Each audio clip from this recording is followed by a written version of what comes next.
Hello বন্ধুরা, তোমরা সবাই আমার প্রতিদিনের ভিডিওগুলো দেখো, আমার খুবই ভালো লাগে। তার জন্য আজকেও চলে এলাম ভাতের ভিডিও নিয়ে। এখানে ছিল ঢেঁড়স দিয়ে আলুর তরকারি। এই যে দেখো ঢেঁড়স কত সুন্দর, ফুল কাঠ ঢেঁড়সের ডিজাইনটা খুব সুন্দর না?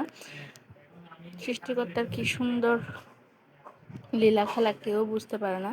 প্রথমে ছিল মাছ, তারপর পেঁয়াজ ভাজা, তার সাথে ছিল দুপুরের একটা তরকারি, আর ছিল ঢেঁড়স ভাজা। দেখো পেঁয়াজ দিয়ে ডিম দিয়ে করেছে, ওইটা তোমরা চাইলে করতে পারো ঘরে, খুবই মজা।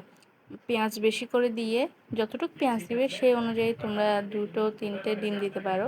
ওইটা ভালো করে কষিয়ে রান্না করবে, দেখবে খুবই মজা লাগে। আর দেখো এটা কি মাছ বলো তো?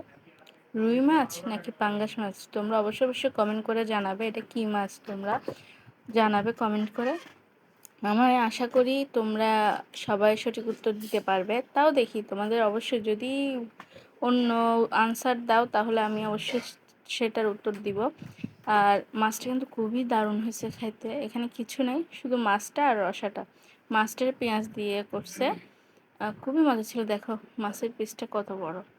আর ভাই, এই তেলটা খেতে না আমার খুবই খুবই ভালো লাগে।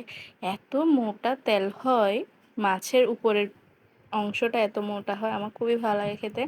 তো চলো, মাছ দিয়ে তো অনেকক্ষণ খেলাম, এখন ঢেঁড়সের তরকারিটা খেয়ে বলি কেমন হয়েছে। বয়স দিতে গেলে আমার এই অবস্থাটা হয়, মানে জিভে জল চলে আসে, কথা বলারই সুযোগ পাই না। ঢেঁড়সের তরকারিটা খুবই মজা ছিল। এই দেখো মাছটা, মাছটা তোমাদেরকে দেখাচ্ছি আমি ভালো করে। তোমরা অবশ্যই আমাকে কমেন্ট করে জানাবে সেটা কি মাছ, তোমরা চিনো কিনা।